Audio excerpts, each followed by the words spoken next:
ကဲကျွန်တော်ရဲ့မိတ်ဆွေညီကိုမောင်နှမများရောက်တိုင်းကိုဒီကနေ့ကျွန်တော်ကြည်အောင်မျိုး YouTube channel ကနေလုံးဝစိတ်ဝင်စားစရာကောင်းတဲ့အကြောင်းအရာလေးတစ်ခုနဲ့ကျွန်တော်လာရောက်ပြီး sharing နဲ့လုပ်သွားမှာဖြစ်တယ် sharing မလုပ်တော့ခင်ကျွန်တော်ရဲ့အကောက်ကိုထုံးစံအတိုင်း like comment share လေးလုပ်တော့ပြီးမမေ့ပါနဲ့လို့ကျွန်တော်အရင်ဦးဆုံးပြောချင်ပါတယ် okay ဒီကနေ့မှာကျွန်တော်ပြောချင်တဲ့အကြောင်းအရာလေးက1မှာငါပွဲဆက်တိုက်ရှုံးလာတဲ့ကျွန်တော်တို့ရဲ့အတန့်စင်ရဲ့အနာဂတ်ကဘယ်လိုရှိမလဲဆိုတော့ဒီကောင်းစဉ်လေးအောက်မှာကျွန်တော်ဒီကနေ့အနေငယ်ကျွန်တော်ရဲ့မိတ်ဆွေညီကိုမောင်နှမများရင်းနဲ့အတူဆွေးနွေးတိုင်ပင်သွားမယ် okay စကြရအောင်ကျွန်တော်တို့ရဲ့တန့်စင်လေးကမြန်မာရဲ့ဂုံကိုစောင်းမယ်မြန်မာရဲ့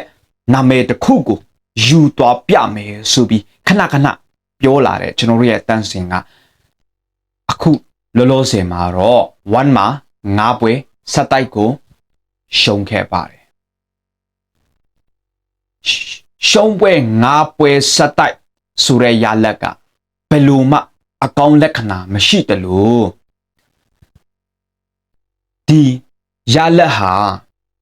တပွဲနှစ်ပွဲနဲ့ရှုံးရင်ဆိုရင်တော့ဘာမှမပြောလို့ပါဘူးဒါပေမဲ့အခုဟာက9ပွဲဆက်တိုက်4ပွဲနဲ့အလဲထိုးခံရတယ်ရှုံးတယ်အတော်ကြီးကိုအယုတ်ဆိုးနေတယ်4ပွဲဆက်တိုက်ကအလဲထိုးနဲ့ခံရတယ်တပွဲကအမှတ်နဲ့ဆုံးရှုံးသွားခဲ့တဲ့ကျွန်တော်တို့ရဲ့အတန့်စင်လေးဟာဘလို့မှဆယ်လို့မရတဲ့အခြေအနေတစ်ခုဖြစ်နေပြီပေါ့နော်အယုတ်လည်းတော်ဆိုးတယ်ကျွန်တော်တို့ရဲ့တန့်စင်လေးကိုအကြံပေးချင်တာကတော့ပြည်တွင်းပွဲတွေပြန်ထိုးဖို့လိုပါတယ်အတွေ့အကြုံတွေမရှိဘဲနိုင်ငံတကာရဲ့စင်မြင့်ပေါ်တက်ပြီးမြန်မာလက်ဝဲကိုတိတ်ခါချပြတယ်လို့ဖြစ်နေပြီရိုးရာပွဲတွေထိုးမယ်ဆိုရင်ကရင်ပြည်နယ်မှာမထိုးဘဲနဲ့ရိုးရာပွဲထိုးတယ်လို့ခေါ်လို့မရဘူးရိုးရာပွဲတွေကကရင်ပြည်နယ်မှာဆိုရင်တော်တော်လေးကိုနာမည်တစ်ခုရတာဖြစ်တယ်အဲကြောင့်ကျွန်တော်တို့ရဲ့တန့်စင်လေးကိုအကြံပေးချင်တာပြည်တွင်းပွဲတွေပြန်ထိုးပါရိုးရာပွဲတွေပြန်လေ့ကျင့်အတွေ့အကြုံတွေပြန်ယူပါလို့ကျွန်တော်ပြောချင်ပါတယ်တန့်စင်လေးတယောက်1မှာဆက်မထိုးတင်တော့ဘူးလို့ကျွန်တော်ကတော့မြင်တာပေါ့နော်ဒါကကျွန်တော်ရဲ့အမြင်ညီကိုရဲ့အမြင်ကတော့ကျွန်တော်လဲပြောလို့မရဘူးပေါ့နော်ဒါကကျွန်တော်ရဲ့တစ်ဖက်သက်အမြင်ဒါသူ့အစစ်နဲ့တော့ဘလို့မှတက်လန်မရှိတော့ပါဘူးနော်ဘလို့မှတက်လန်မရှိဘူးအရေးအချင်းမမီတဲ့အပြင်သူ့အသေးတွေလည်းမရှိဘူးဇွဲလည်းမရှိဘူးမာကုံလည်းမရှိဘူးတက်လန်လည်းရှိမယ်လို့လဲကျွန်တော်ကမမြင်ဘူးပေါ့နော်မမြင်ဘူးဒါကကျွန်တော်ရဲ့အမြင်ပြီးခဲ့တဲ့ပွဲတွေမှာကျွန်တော်ကသူ့ဘက်မှာနေပြီးတော့ကျွန်တော်ကပြောခဲ့တယ်တန့်စင်2026မှာပြန်လာတော့မယ်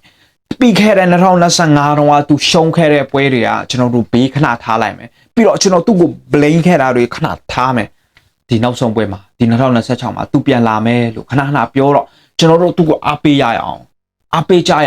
အနိုင်နဲ့သူပြန်သိမ့်ပိုက်မယ်ဆိုတာကိုကျွန်တော်တို့အားပေးကြရအောင်ဆိုပြီးကျွန်တော်ကအားပေးစကားတွေပြောတယ်ဂုဏ်ပြုစကားတွေပြောတယ်တန့်စင်လေးကမာလာပြီးကောင်းလာပြီးကျန်းလာပြီးဆိုပြီး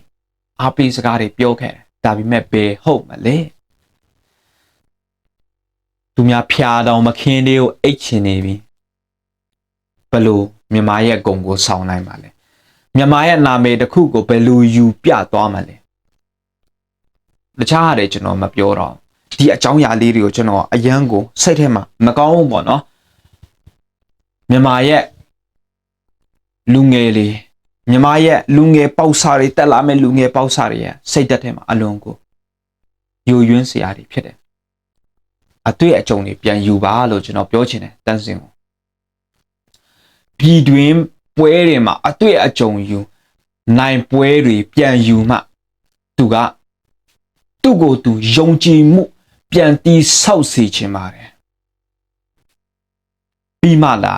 နိုင်ငံတကာစင်မြင့်ပေါ်တက်ပြီးတော့ မြန်မာပါဆိုပြီးကြွေးကြော်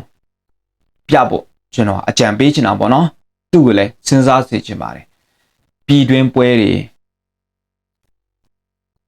နဲ့မထိုးဘူးပဲနဲ့ပြီးတော့အတွေ့အကြုံတွေမရှိပဲနဲ့နိုင်ငံတကာရဲ့စင်မြင့်ပေါ်ကိုတက်မလာပါနဲ့မြန်မာရဲ့တိတ်ခါတွေကြပါတယ်လို့ကျွန်တော်ပြောချင်ပါတယ်ဒီကနေ့ကတော့ကျွန်တော်ပြောချင်တဲ့အကြောင်းအရာလေးကတော့ဒီလောက်ပါပဲကျွန်တော်ရဲ့ဗီဒီယိုကလစ်ကိုကြည့်သွားတော့ညီကိုမနမအရောက်တိုက်ကြောင်းတိုက်ဒီလဲကိုကြီးကြမ်းမချင်းကိုကြီးချမ်းသာချင်းပြည့်စုံကြပါစေလို့ကျွန်တော်ရဲ့ဗီဒီယိုကလစ်ကိုဒီမှာနဲ့ပဲကျွန်တော်အဆုံးသတ်လိုက်ပါတယ်ကျွန်တော်ရဲ့ဗီဒီယိုကလစ်ကိုကြည့်သွားတော့ညီကိုမနမအရောက်တိုက်ရောက်တဲ့ကိုကြီးကြမ်းမချင်းကိုကြီးချမ်းသာချင်းနဲ့ပြည့်စုံကြပါစေလို့ပြောရင်လည်းဒီလောက်နဲ့ပဲကျွန်တော်အဆုံးသတ်လိုက်ပါတယ်အရောက်စတဲ့ရောက်ဆိုင်ကိုကျေးဇူးအများကြီးတင်ပါတယ်